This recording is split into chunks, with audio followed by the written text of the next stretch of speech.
Vámonos.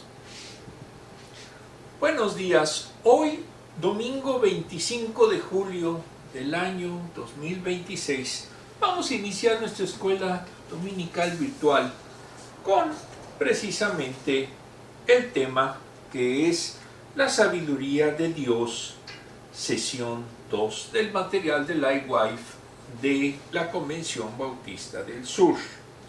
Bueno, como siempre vamos a iniciar con el texto de introducción de la versión en español.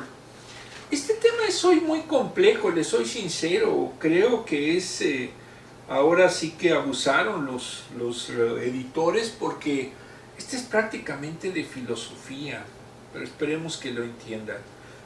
Como siempre he dicho, si en su momento piensan de que no le entendieron algo, pueden volver a repetir esa parte. Los creyentes, la idea central, los creyentes tenemos la sabiduría de Dios porque tenemos al Espíritu de Dios. Aplicación para la vida. Vivimos en una sociedad saturada de información. Sin embargo, a pesar de esta abundancia, muchas personas se guían por lo que sienten. Las redes sociales reflejan cómo las emociones de las personas desbordan y activan decisiones. La sociedad está constantemente comunicando ideas que predominan y moldean la cultura. Las nuevas ideas abundan por todos lados, pero ¿hay verdadera sabiduría en esas ideas? No hay. ¿Qué tal si toda esa información nos está llevando a vivir neciamente? El problema no es la falta de comunicación, sino la falta de sabiduría. Según la Escritura, la verdadera sabiduría para vivir viene de lo alto, que es 3:17, no entiendo muy bien no sé cuál será el libro. Dios nos creó con emociones, pero es la sabiduría la que transforma nuestra mente, ordena nuestras emociones y guía nuestros pasos conforme a su voluntad. Lo que sentimos no puede ser la base para nuestras decisiones. El caudal de información que recibimos tampoco. El cristiano vive de acuerdo con la sabiduría de Dios. Debe de vivir. Vivir sabiamente es ser lleno del Espíritu Santo, aplicando la verdad del Evangelio siempre. La verdadera sabiduría es práctica y espiritual. Al buscar la verdad de Dios, viviremos con humildad y obediencia a Dios. Como siempre he dicho, el texto pues, prácticamente es independiente y no nos dice en su momento cuál es o no se refiere al que tiene la versión en inglés, en español. Vamos a ver, aquí son las dos del lado izquierdo. Ahora vamos a ver la versión en inglés. Dice: el Wi-Fi e Internet nos han facilitado la tarea de ser inteligentes. El teléfono es el que está ahí arrebatando. Atrás quedaron los días en que una conversación durante la cena incluía una pregunta, como ¿dónde está Belice exactamente? O ¿cómo se va a llamar ese actor de la película? Y nos quedábamos mirándonos con cara de ignorancia. Ahora, nuestros teléfonos inteligentes nos dan la respuesta más rápido de lo que tardamos en dejar el tenedor del postre. Pero eso no significa que seamos más sabios, a pesar de tener la cabeza llena de información. Seguimos llegando a nuestras propias conclusiones basándonos en lo que vemos y experimentamos. Por ejemplo, 1 de cada 4 estadounidenses cree que el Sol gira alrededor de la Tierra. Una encuesta reveló que el 34% de los millennials cree que la Tierra es plana. Sí, yo conozco, se llaman inclusive terraplaneros. ¿Por qué no? Podemos ver a grandes distancias porque la Tierra es plana. Y podemos ver el Sol moverse en el cielo. Imagínense cómo estamos. Incluso las personas más inteligentes pueden pasar por alto la verdadera sabiduría. Afortunadamente, no estamos solos para discernir entre la verdad y la sabiduría. Dios ha dado a sus seguidores la mayor fuente de sabiduría, su Espíritu Santo. No tenemos que adivinar, el Espíritu nos guía en lo que realmente importa. Por ahí algún presidente dijo de que se deja guiar por sentimientos y que una guerra no va a terminar hasta que él sienta que deba de terminar. Lamentablemente, pues eso está costando muchas vidas y muchos recursos. Muy bien, ahora ven ustedes del lado izquierdo en el post, que es precisamente lo que concuerda con el texto, que es los teléfonos inteligentes y todo lo que son capaces de hacer. Del lado derecho es una representación de cómo sería la sabiduría divina. Ahora, no es una sabiduría de este mundo, y eso es algo evidente. Dios hizo en su momento todo lo que hay en la tierra viniendo de otro mundo o estando en el universo en general. Entonces, este es uno de los mundos en los que Dios inició esta obra creadora. No sabemos cuánto sea, no sabemos exactamente qué civilizaciones existen en el universo, pero si Él vino de otro mundo, si Él vino del universo, pues entonces es lógico que pueda ser varios mundos similares o mejores al nuestro. Muy bien, vamos ahora a iniciar con nuestro recorrido teológico. Primera de Corintios 1 del 19 al 25. Le cambió un poquito los textos porque si los tomo los que dice el texto verán que no se comprende muy bien. 19.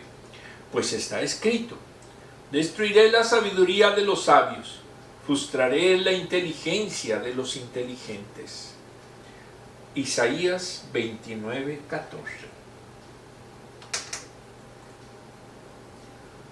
¿Dónde está el sabio? ¿Dónde el erudito?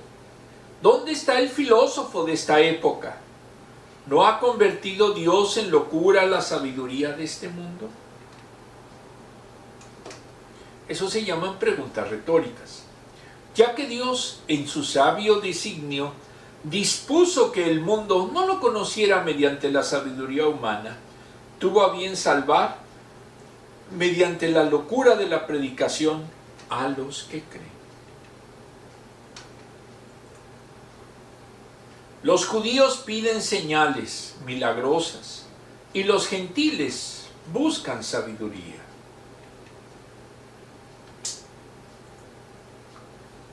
Mientras que nosotros predicamos a Cristo crucificado. Este mensaje es motivo de tropiezo para los judíos y es locura para los gentiles. Pero para los que Dios ha llamado, lo mismo judíos que gentiles, Cristo es el poder de Dios y la sabiduría de Dios. Pues la locura de Dios es más sabia que la sabiduría humana, y la debilidad de Dios es más fuerte que la fuerza humana. Este es uno de los textos quizás más difíciles de entender. Sabiduría divina y sabiduría humana, ese es el post. Versículo 19. Del libro precisamente de Primera de Corintios de Samuel Pérez Millós, editorial CLIE, nos dice que el apóstol apela a la profecía tomando de ella un texto confirmativo, Isaías 19:14. La cita es palabra por palabra de la Septuaginta. La Septuaginta es la Biblia hebrea que hicieron en griego, la de lectura común entre judíos, especialmente de los que provenían del mundo grecorromano. La verdad sobre la ineficacia de la sabiduría humana estaba enseñada en el Antiguo Testamento, incluso en los Salmos, Salmo 33:10. En el contexto de Isaías, el pueblo judío honraba a Dios solo con los labios, mientras que su corazón estaba lejos de él, Isaías 29:13. De modo que el Señor anula la sabiduría de los sabios de su pueblo y pone a un lado la inteligencia humana. Toda sabiduría generada en el corazón alejado de Dios no es sabiduría, sino necedad. Esa sabiduría que es terrenal es también diabólica, opuesta a la de Dios, Santiago 3:15. Salomón advirtió: hay caminos que al hombre le parecen derechos, pero su fin es camino de muerte, Proverbios 14:12. El pensamiento distinto al de Dios es no alcanzar la vida y precipitarse a la muerte eterna. Jeremías dijo, cita: los sabios se avergonzaron, se espantaron y fueron consternados. He aquí que aborrecieron la palabra de Jehová. ¿Y qué sabiduría tienen? Jeremías 8:9. Ninguna sabiduría lo es realmente fuera o alejada de la palabra de Dios. Versículo 20. Hace 4 preguntas retóricas relativas a quienes son considerados de una determinada forma por el mundo. La primera: ¿dónde está el sabio? Que puede haber sido relativo a otro texto profético sobre los sabios de Egipto, que dice: ¿dónde están ahora aquellos tus sabios? Isaías 19:12. Aquellos que se estimaban sabios a los ojos de los hombres desaparecieron frente a la sabiduría y demanda de Dios. La sabiduría de los hombres no es fiable, también es pasajera, transitoria.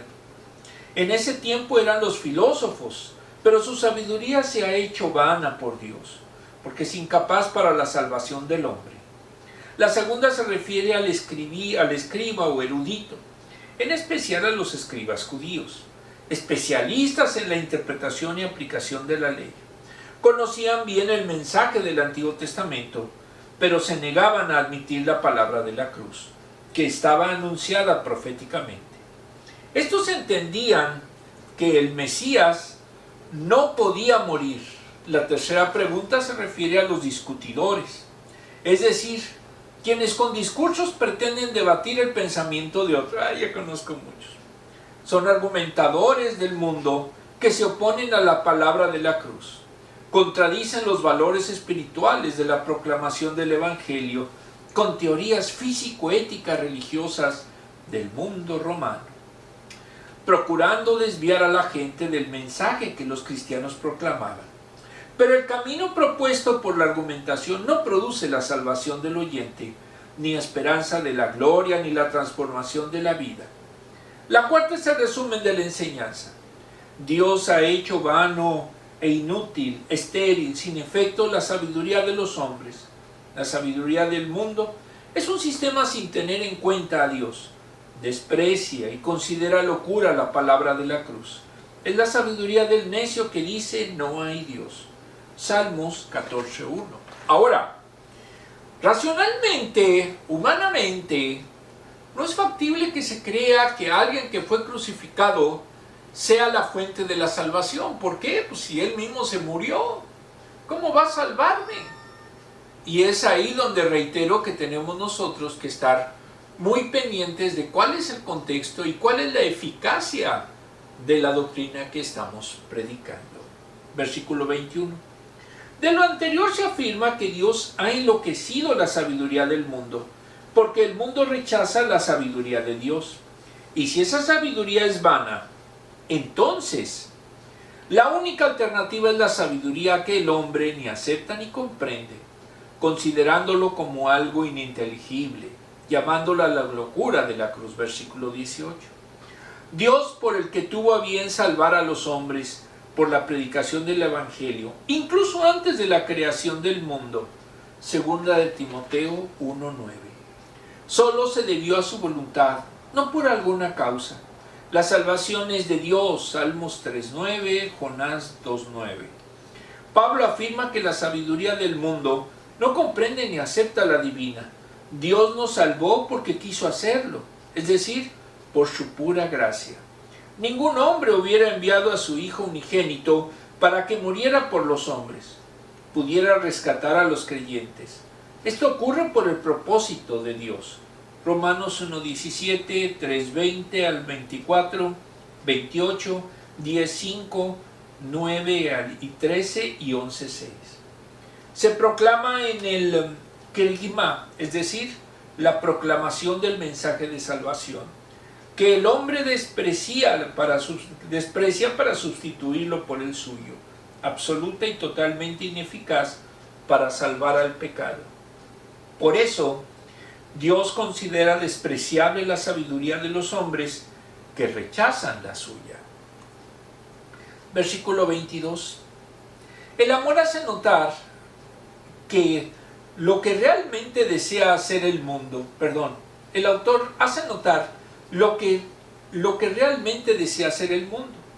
Los judíos piden señales. Lo hicieron siempre y especialmente en los tiempos de Cristo. Él, a pesar de los muchos milagros y señales que hizo, no le creyeron. Mateo 12:38, Marcos 8:11, Juan 6:30. Por eso Jesús les dijo que era una generación mala y adúltera, demandando señal, Mateo 16:4.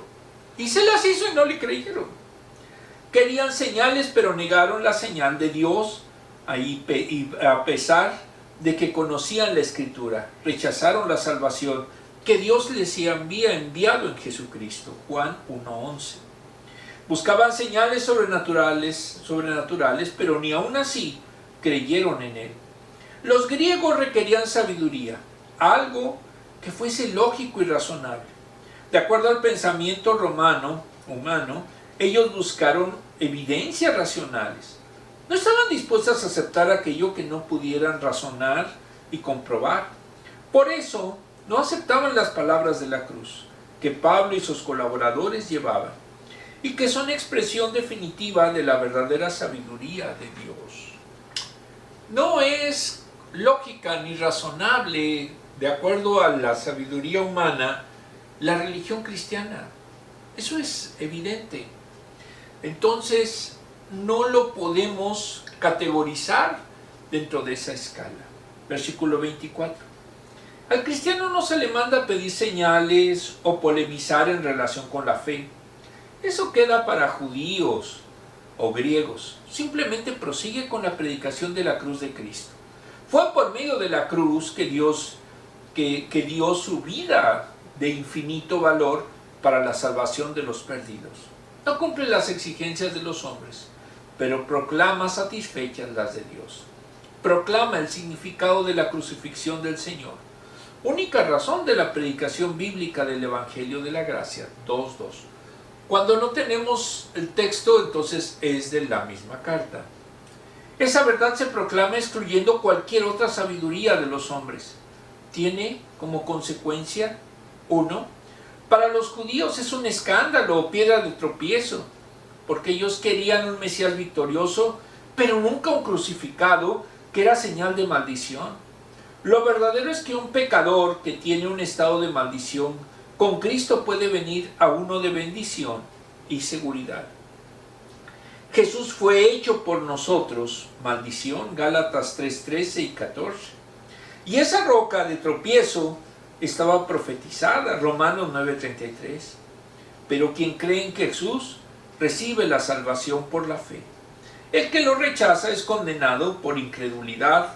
Para los gentiles el mensaje de salvación no encaja en la mente humana y lo consideran una locura.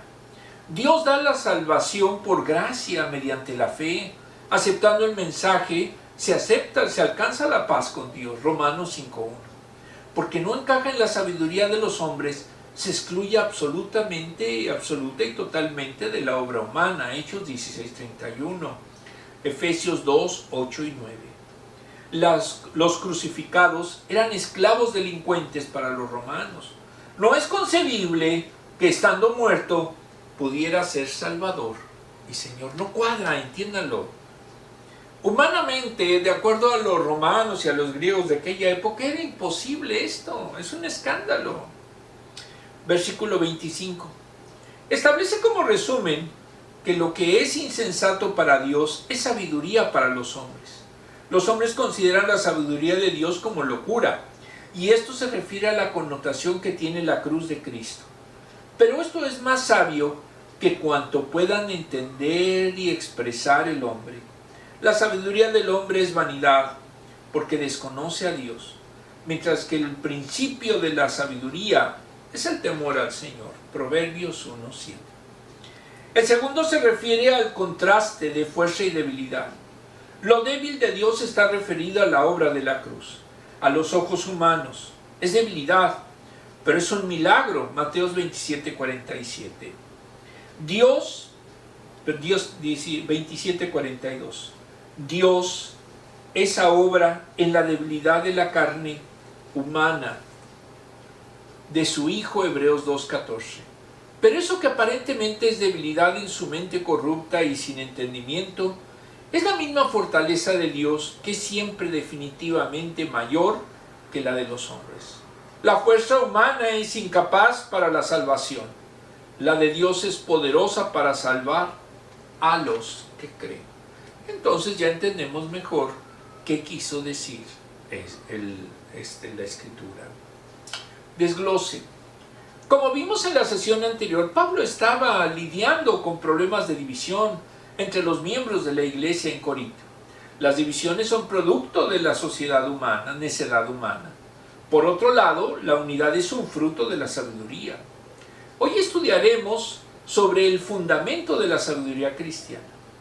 La sabiduría de Dios, la sabiduría del mundo, es en esta última instancia necedad. Los antónimos revelan contrastes en la Biblia. El antónimo de sabiduría es necedad. Hay una enorme diferencia entre el sabio y el necio.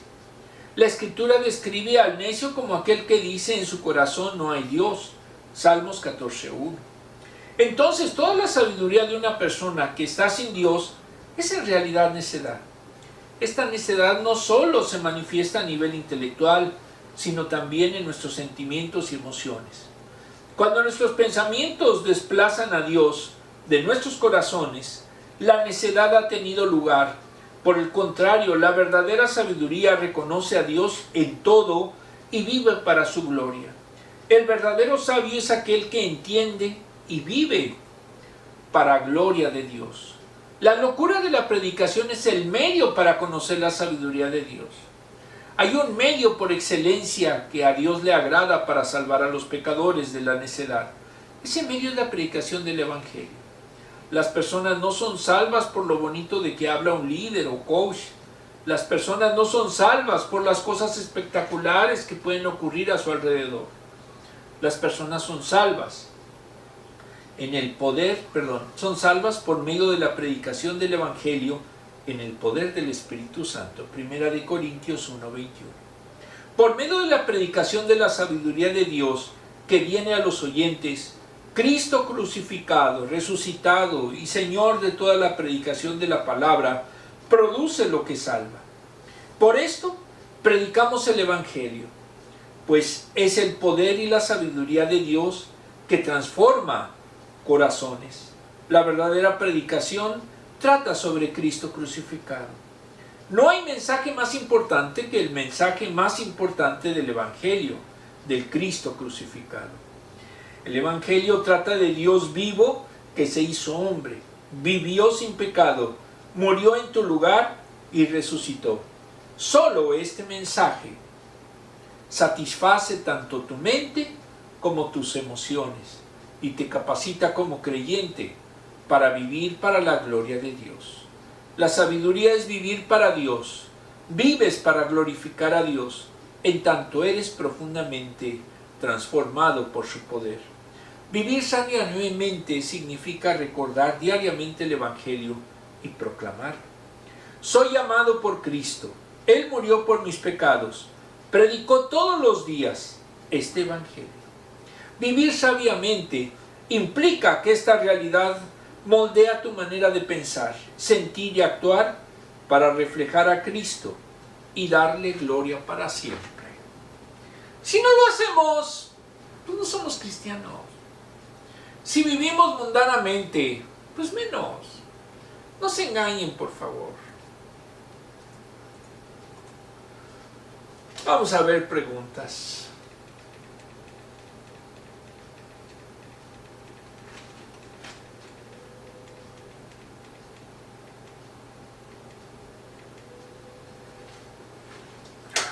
Primera, ¿qué entiendes por sabiduría de Dios? Como lo había dicho, la que surge del Espíritu Santo y que es dada a los creyentes si verdaderamente creen y está en sus corazones el Evangelio. Si no, son humanos. ¿Cómo ha mejorado tu vida la tecnología inteligente? Pues de hecho esto es una muestra de esa tecnología. Hace algunos años era imposible hacer todas estas presentaciones con la rapidez que hoy la hacemos. Inclusive con la inteligencia artificial a través de Copilot y otros elementos, pues sí permite utilizarlo. La tecnología no es mala, el chiste es ver en qué la utilizamos. 2. ¿Cuáles son las diferencias entre la sabiduría y la necedad? La sabiduría sigue los caminos de Dios. La necedad son los caprichos del hombre. Hay locos en su momento que creen que pueden dominar al mundo por su locura. ¿Por qué? Porque son precisamente necios. Y se dan de topes cuando ven que el mundo no es como ellos creen. ¿Cómo nuestra cultura antepone la sabiduría del hombre a la verdad de Dios? Porque está condicionado a que todo debe de ser lógico y racional. No admiten lo sobrenatural, no admiten los milagros, y mucho menos el discurso de la cruz. ¿Por qué razón? Pues porque es ilógico. ¿Cómo es posible que alguien que está crucificado me vaya a dar salvación?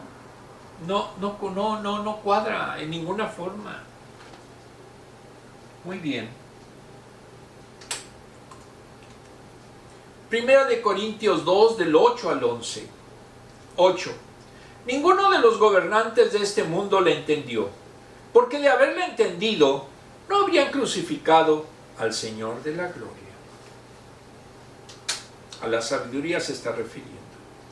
9. Sin embargo, como está escrito, ningún ojo ha visto, ningún oído ha escuchado, ninguna mente humana ha concebido lo que Dios ha preparado para quienes lo aman. Isaías 64, 4.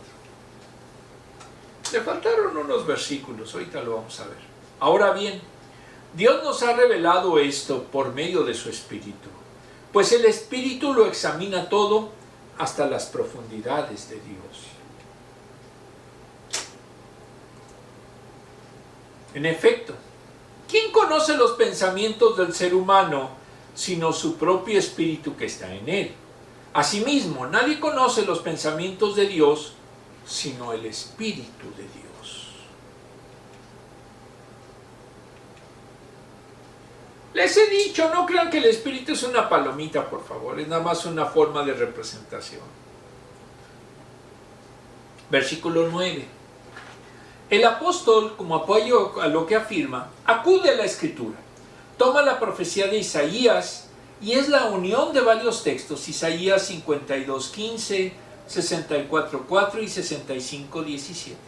Se mencionan los sentidos de la vista y el oído, así como la inspiración del corazón en los descubrimientos de la inteligencia. Lo que vieron está haciendo referencia a la experiencia personal. Lo que oyeron apela a las tradiciones transmitidas oralmente. Lo que sabe el corazón son los descubrimientos de la inteligencia, razonando sobre lo visto y lo oído. Es una continuación del contraste entre la sabiduría de Dios y la de los hombres. La de Dios es locura para los que se están perdiendo de lo negativo. De lo negativo pasa a lo positivo, al decir que estas cosas son las que Dios preparó para los que le aman. Romanos 8:26. Dios es el autor de la salvación. Por su parte, lo debe de amar con corazón sincero. Los que le aman equivale a los llamados. 1:24. Esa sabiduría fue administrada a los profetas antes que a nosotros. Primera de Pedro 1:12. Las cosas admirables, incomprensibles, están preparadas desde la eternidad, guardadas en el misterio divino y reveladas ahora a los que por regeneración aman a Dios. Él nos trasladará al reino de su amado Hijo. Colosenses 1:13. Versículo 10. La sabiduría divina es imposible de alcanzar por la mente del hombre, porque no es descifrable, ya que es de Dios. Llega por medio de la revelación directa del Espíritu Santo, quien lo reveló a los apóstoles y profetas, Efesios 3:5, Gálatas 1:12 al 16. personas escogidas por Él, que incluso no se manifestaron en el Nuevo Testamento. Este misterio, que es la sabiduría de Dios, fue revelado por el Espíritu. Actualmente ya no hay revelación divina, porque nada se puede adherir a la palabra escrita. Pregúntenle a los mormones. La revelación se extiende a los creyentes, porque la conocen por los apóstoles y los profetas, y por la enseñanza de pastores, maestros y evangelistas, Efesios 4:11 y siguientes. El Espíritu que revela a los apóstoles está también en los creyentes, capacitándolos para entender el pensamiento de Dios, Romanos 8:9, Primera de Corintios 12:13. Ese mismo Espíritu permite al creyente que pueda comprender la sabiduría de Dios, revelada en el misterio, Efesios 1:17. El Espíritu Santo todo lo escudriña, es decir, el proceso de investigar y el resultado, que es un conocimiento pleno y total. El Espíritu conoce el pensamiento y voluntad de Dios. No hay nada que el Espíritu Santo no conozca. Salmo 139:1, 3, del 7 al 12. Pablo dice que aún lo profundo de Dios, ninguna criatura aspira a tener ese conocimiento pleno de Dios.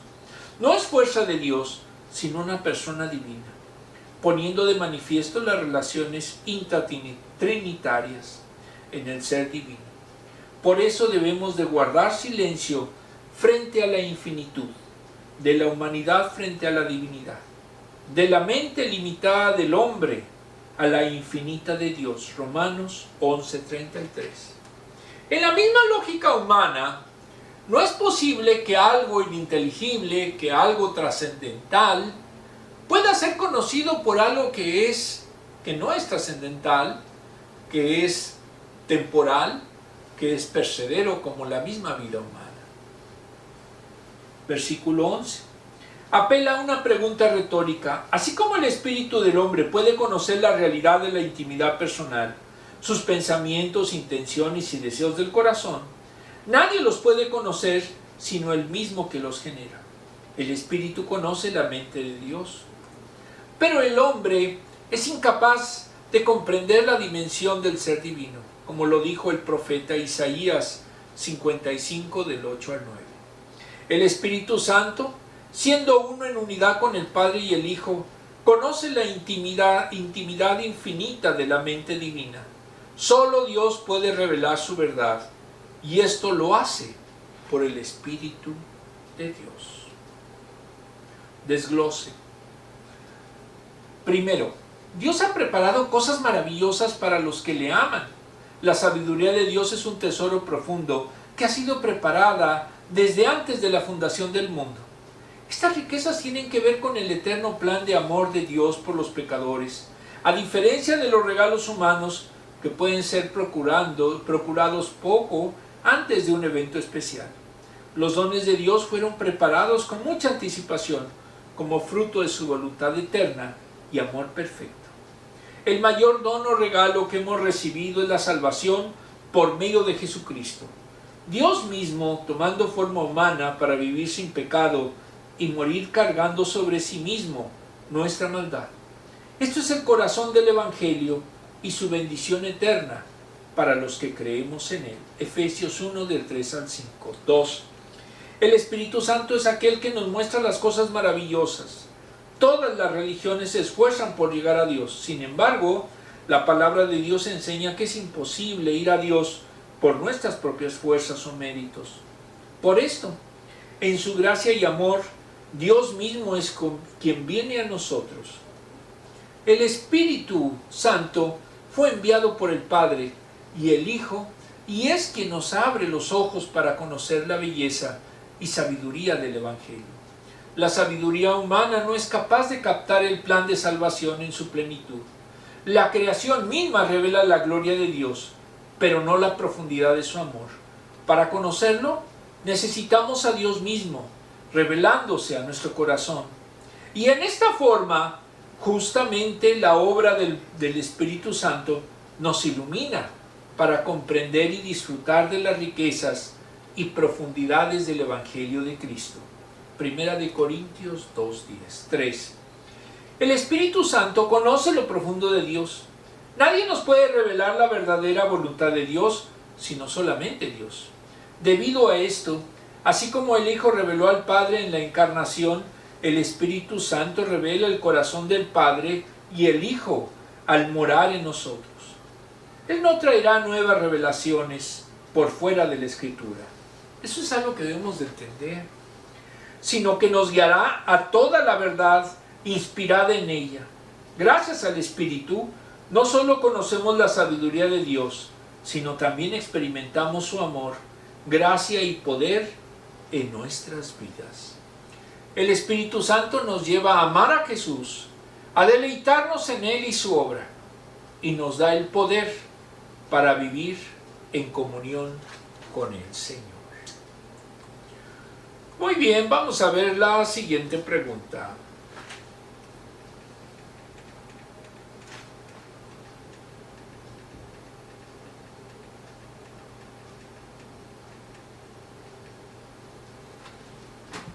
Ya. Listo.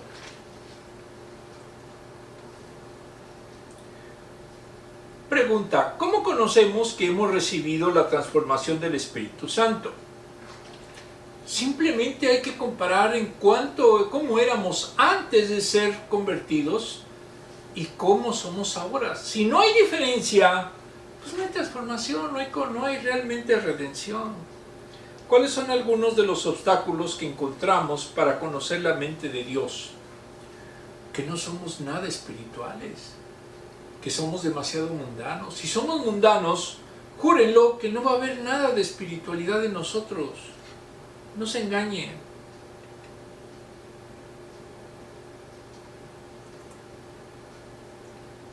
Primera de Corintios 2, del 12 al 16. Nosotros no hemos recibido el espíritu del mundo, sino el espíritu que procede de Dios, para que entendamos lo que por su gracia Él nos ha concedido.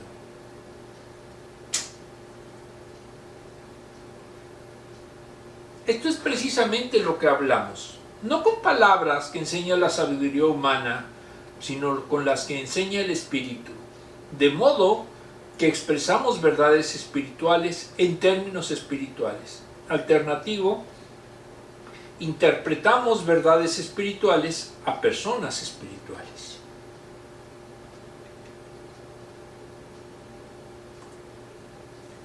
(14) El que no tiene el espíritu, literal, el hombre psíquico natural, no acepta lo que procede del Espíritu de Dios, pues para él es locura. No puede entenderlo, porque hay que discernirlo espiritualmente.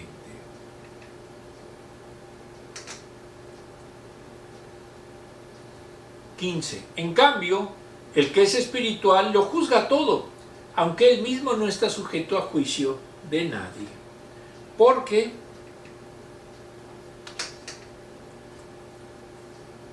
¿quién ha conocido la mente del Señor para que pueda instruirlo? Isaías 40:13. Nosotros, por nuestra parte, tenemos la mente de Cristo.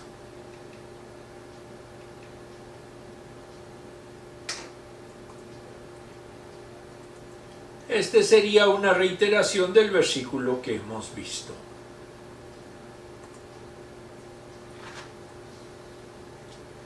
Versículo 12. Pablo habla a los que hablan sabiduría, versículos 6 y 13. Los que evitan la sabiduría del mundo, versículo 1. En especial, a los que enseñan como evangelistas, pastores y maestros, Efesios 4, del 11 al 12. El espíritu que revela a Dios no es el mismo del mundo, sino el Espíritu Divino. La sabiduría del mundo considera la de Dios como locura, 1:21. Los creyentes recibimos al Espíritu de Dios. El que no haya recibido el Espíritu de Dios no es Cristo, no es de Cristo. Por tanto, no es de Dios. Romanos 8:9. Esa recepción se da al momento de la conversión, del ejercicio de la fe. Solo los salvos lo tienen. Si no, entonces no es posible la salvación. La regeneración que esto conlleva no es factible sin el Espíritu Santo. Juan 3:5. Algunas iglesias pentecostales predican de que debe haber una espectacularidad en el bautismo del Espíritu Santo y que deben de hablar lenguas, y si no hablan lenguas no lo recibieron. Es falso eso no lo dice la palabra. De hecho aquí lo dice que si se convierte, inmediatamente se recibe el Espíritu Santo. Como más adelante lo vamos a decir. Juan 3:5. No es posible tener la revelación de la verdad de Dios sin la revelación que el Espíritu hace de ella. No hay segunda experiencia para recibir el Espíritu, es lo que les decía. Y por lo tanto, se tiene en el momento en que se cree en Jesucristo. Hechos 19:2. El Espíritu hará un ministerio de revelación de lo que solo Dios conoce. Juan 16, del 13 al 15. El Espíritu permite que conozcamos lo que Dios nos ha concedido, nos ha dado, es decir, la salvación revelada en el Evangelio, y solo con Jesucristo hay esperanza de gloria. Colosenses 1:27. Versículo 3. El apóstol habla de sí mismo y de los demás que enseñan la fe. A los que creen en Jesucristo se refiere a la labor de intérprete de la palabra, ya sea transmitida por los apóstoles o vía la Escritura. En el Nuevo Testamento, 2 de Timoteo 3:16. Toda la Escritura es inspirada. El maestro bíblico sabe las cosas bíblicas y está capacitado para comunicarlas con exactitud a los demás. La enseñanza no es con palabras de sabiduría humana, sino que procede de la revelación de Dios, actuando para enseñar en el poder y conducción del Espíritu Santo. Cuando no hay capacidad para ser maestro bíblico, para enseñar, pues simplemente se empieza a hacer muchas faramayas teóricas y doctrinales, pero no vienen acompañadas de lo que es la fuerza del Espíritu Santo. Versículo 14. Los versículos 14 a 16 los titula discernimiento natural y espiritual. En el versículo estudio, el hombre natural, literalmente psíquico, el animal, el que ha nacido según su forma natural, sus deseos y sus conflictos, es un ser sin salvación y sin esperanza, ciego al conocimiento de Dios y contrario a su sabiduría. Por lo tanto, no percibe, no entiende en su mentalidad las cosas de Dios. No lo acepta como procedente de Dios y digno de ser obedecido. Estas son verdades espirituales con palabras espirituales, claras o idiomáticamente comprensibles. Si no las perciben, no las reciben, es decir, no las aceptan como válidas para el que las escucha, estas palabras del Espíritu no tienen valor para el hombre natural. Las consideran como una locura o una insensatez fuera de toda lógica o razón. Y esto se debe a los efectos del pecado, porque el no regenerado está en un estado de depravación. No entiende las cosas de Dios, porque aquí se necesita discernimiento espiritual. Y el discernimiento espiritual solo es posible por la acción del Espíritu Santo. Por eso, acomodaba la enseñanza espiritual a los espirituales, versículo 13. Versículo 15. El hombre espiritual ha sido regenerado por el Espíritu, Juan 3, 5 y 8. Tiene en el Espíritu, Romanos 8 y 9. Anda en el Espíritu, Gálatas 5, 16. Está refiriéndose a todos los creyentes. El Espíritu juzga todas las cosas, puede discernir todo. Es la iluminación capacitadora en su entendimiento que lo habilita para ello. Efesios 1:18. El Espíritu le permite alcanzar el pleno conocimiento en relación con las cosas de Dios. Juan 2:20 y 27. Está capacitado para entender las cosas que enseña el Espíritu en la palabra de Dios. No conoce todas las cosas espirituales, sino el Espíritu lo guía hacia su madurez. En la medida que deja que el Espíritu lo guíe, será cada vez más maduro espiritualmente. Así también va perfeccionando en la facultad de discernir las cosas espirituales. Por eso, Él no es juzgado de nadie, no está sometido a sentencias de personas, no puede ser juzgado por quienes no tienen el Espíritu, porque son incapaces de discernir las cosas espirituales. Pero sí debe de sujetarse al liderazgo de la Iglesia y a su disciplina. Hechos 13:10. Ya que el creyente es también juzgado por la palabra. Versículo 16. Hace dos preguntas retóricas que exigen respuestas negativas. Ya que nadie está capacitado para juzgar a quien actúa conforme al pensamiento y voluntad de Dios, contra tales cosas no hay ley. Por consiguiente, no hay mandamiento contrario que sirva de base acusatoria. Gálatas 5:23. La segunda pregunta se refiere a quién le instruirá. Ambas preguntas son tomadas de la profecía, en donde se lee quién enseñó al Espíritu de Jehová o le aconsejó enseñándole. Isaías 40:13. La Septuagésima dice: quien ha conocido la sabiduría del Señor y quien ha sido su consejero. Nadie está capacitado para enseñar a Dios, que es sabiduría infinita. Sus decisiones son perfectas y su propósito soberano. Por último, afirma que nosotros tenemos la mente de Cristo. Y en primer lugar, se puede referir a los apóstoles, enseñadores de la verdad divina y comunicadores de la revelación que Dios les dio por su Espíritu. También a los creyentes por la palabra misma, haciendo en ellos la operación de iluminación para que puedan comprender e interpretar la mente de Dios. Es el Espíritu de Dios quien les enseña y revela los misterios divinos, cosa que el hombre natural no tiene capacidad al no tener en él al Espíritu Santo. Por eso tienen la sabiduría y la mente de Cristo los que son creyentes. Reflexión del libro Teología Pop de Lucas McNeil, editorial Clear. Tomamos el artículo La imagen de Jesús en el siglo XXI. Reflexiones sobre la belleza, imperfección y renovación, escrita por el teólogo Sergio Ramírez, parte 2. El Ecce Homo ha ofrecido históricamente la imagen de Cristo sufriente. Nos acerca al dolor de la tortura a la que Jesús fue sometido. Diferentes artistas a lo largo de la historia han intentado comunicar esa sensación desde su perspectiva particular. El Monkey Jesús representa un fascinante cruce entre la dimensión sagrada de la creencia religiosa y la intervención humana. Aunque la pintora intentó hacer una restauración, el resultado fue una obra distinta. En ese sentido, una obra nueva.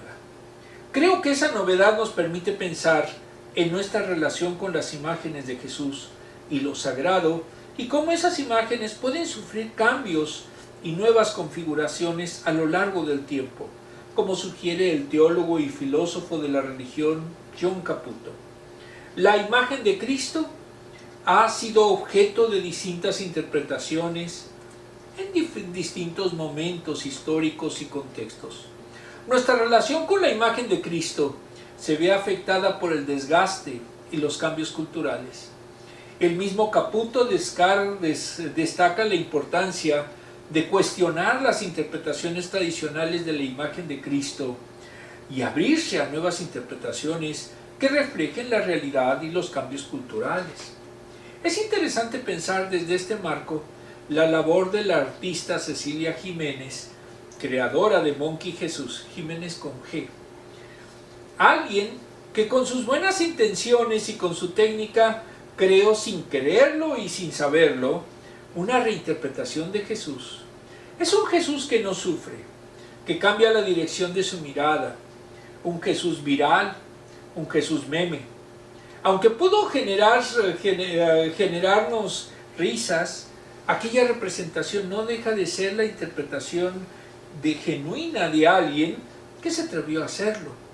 Lo que Cecilia Jiménez hizo de manera figurada es lo que nosotros hacemos cada uno de nosotros todos los días de alguna manera. Intervenimos para preservar a Jesús, pero al hacerlo creamos una nueva interpretación de él. basado en nuestras convenciones y posibilidades. El Monkey Jesús es una metáfora de la forma en la cual como cristianos repensamos nuestras obras tradicionales de la religión y nos abrimos a nuevas interpretaciones que reflejan la realidad y los cambios culturales de nuestra sociedad. El peligro reside en que por falta de recursos podemos terminar convirtiendo a Jesús en un meme. Segundo subtítulo: el desgaste de la imagen sagrada. Para Tillich sostiene que las imágenes sagradas son un símbolo de la presencia divina en el mundo. Su función es permitir al creyente entrar en contacto con lo divino. Según Tillich, la imagen sagrada es un símbolo de lo que trasciende al momento empírico. El historiador de arte Han Berlichting, por su parte, ha argumentado que la representación de Cristo ha evolucionado a lo largo de la historia de la humanidad, desde la imagen divina hasta su imagen humana, y posteriormente a una imagen que es objeto de consumo de la cultura contemporánea. El Monkey Jesús es un claro ejemplo de la relación ambigua que tenemos con las imágenes sagradas. Por un lado, nos recuerdan lo divino, pero por otro, las manipulaciones y transformaciones las hacen objetos de consumo y entretenimiento. El desgaste de la obra original revela también el desgaste que puede sufrir no solo la simbología, sino también la práctica de nuestra fe y nuestro acercamiento a lo divino. El desgaste nos habla de lo estético, del deterioro de lo que envejece y no se renueva.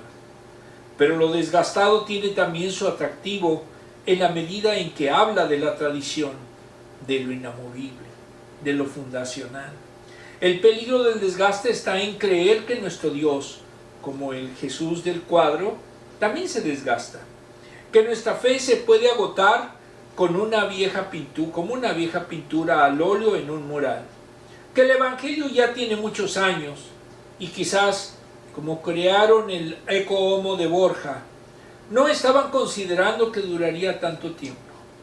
El peligro del desgaste es abrazar solamente al Jesús que sufre, al que muere, y no al que está vivo y resucitado, el que se renueva todo el tiempo y hace nuevas todas las cosas. 2 Corintios 5:17. La teóloga Phyllis Tickle sostiene que la Iglesia debe de enfrentar la realidad de que las imágenes sagradas ya no cumplen la misma función que tenían en el pasado, y sugiere que en lugar de depender de imágenes sagradas, el cristianismo debería centrarse en el diálogo y la reflexión teológica para comprender la presencia divina en el mundo. Podríamos sugerir que aunque el Ecce Homo de Borja pasaba bastante desapercibido y no generaba mayor interés, representaba de algún modo una tradición rica, un tiempo en que la imagen sagrada hablaba de lo divino con una legitimidad bastante sólida. El Monkey Jesús, por su parte, representa un Jesús contemporáneo, de consumo y entretenimiento. Es verdad que le falta un poco de técnica, pero al mismo tiempo tiene la capacidad de llegar a millones de personas. Un diálogo con la cultura contemporánea no puede quedarse exclusivamente con ninguna de esas imágenes. Desglose. El cristiano depende del Espíritu de Dios para conocer lo recibido de Dios y vivir espiritualmente, así como depende del aire para vivir. Sin la presencia del Espíritu en el corazón, no hay verdadera vida en Dios. La obra de la salvación es un regalo que viene de Dios. No solo recibimos las bendiciones divinas, sino que recibimos a Dios mismo. El Espíritu Santo viene a morar en nosotros, en nuestros corazones, para revelarnos a Cristo. Y así podemos vivir para la gloria de Dios. Esta dependencia no es opcional, es esencial. Sin su presencia en nosotros, no podríamos conocer la voluntad ni experimentar las riquezas de su Evangelio. Sin el Espíritu, el ser humano no puede recibir ni entender las cosas de Dios. Para escuchar, necesitamos oídos. Una boca no puede escuchar porque no tiene oídos.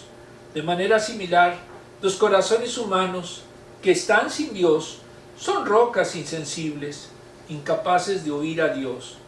El problema del hombre natural, como lo expresa el apóstol Pablo, es que no percibe las cosas del Espíritu, porque le parecen locura. El Espíritu Santo puede hacer el milagro de dar oídos espirituales y transformar corazones de piedra en corazones sensibles al Señor. Este nuevo corazón nos permite disfrutar el amor de Dios y su presencia en nuestro interior. Es un milagro de gracia que nos permite conocer y amar a Dios en verdad. El cristiano es tal porque tiene la mente de Cristo. Una sociedad sin Cristo es una sociedad gobernada por pensamientos e ideas que promueven más confusión espiritual y desesperanza. En contraste, por la obra del Espíritu, el creyente tiene la mente de Cristo, es decir, una nueva forma de pensar conforme a la voluntad de Dios. Es un gran problema vivir con ideas y pensamientos que no satisfacen el corazón, pues la mente está gobernada por el pecado. Por supuesto, tener la mente de Cristo no es perfección absoluta, pero sí una transformación constante de las ideas, valores y decisiones que son renovadas por el Espíritu Santo en el poder de la palabra de Dios. El cristiano es una persona verdaderamente sabia porque tiene la mente de Cristo. Esto lo capacita para vivir sabiamente, discernir lo correcto y glorificar a Dios en su casa, iglesia, estudios, trabajo y relaciones con otros. En resumen, en el reino de Dios. No el más sabio el más instruido, sino aquel en quien mora el Espíritu Santo y en quien se expresa la mente de Cristo. Sabiduría no es acumular información, sino vivir a la luz del Evangelio, teniendo a Cristo como el centro de su vida. Si no pasa esto, pues simplemente no hay una verdadera conversión y no hay un verdadero cristianismo. Cuanto más habrá un cristianismo light. Las últimas preguntas. ¿Qué significa depender del Espíritu Santo bíblicamente hablando? Que somos convertidos y que lo tenemos, y si lo tenemos podemos en su momento discernir cosas espirituales. Si no lo tenemos no vamos a poder discernirlas. ¿Cómo describirías tener la mente de Cristo? Tener a Cristo en nuestro corazón y tenerlo como modelo y con el Espíritu poder entender la palabra para vivir como Él. ¿Qué sientes al pensar que los cristianos debemos tener la mente de Cristo? Gozo, porque de esta manera podemos ser salvos y somos salvos. Si no la tenemos y si no tenemos al Espíritu, pues simplemente no lo somos. ¿Qué desafíos enfrentamos al ayudar a las personas a comprender las cosas de Dios? Pues que son personas naturales y que no las van a comprender. Realmente, si no se convierten, pues jamás las van a entender. Están ahí perdiendo su tiempo.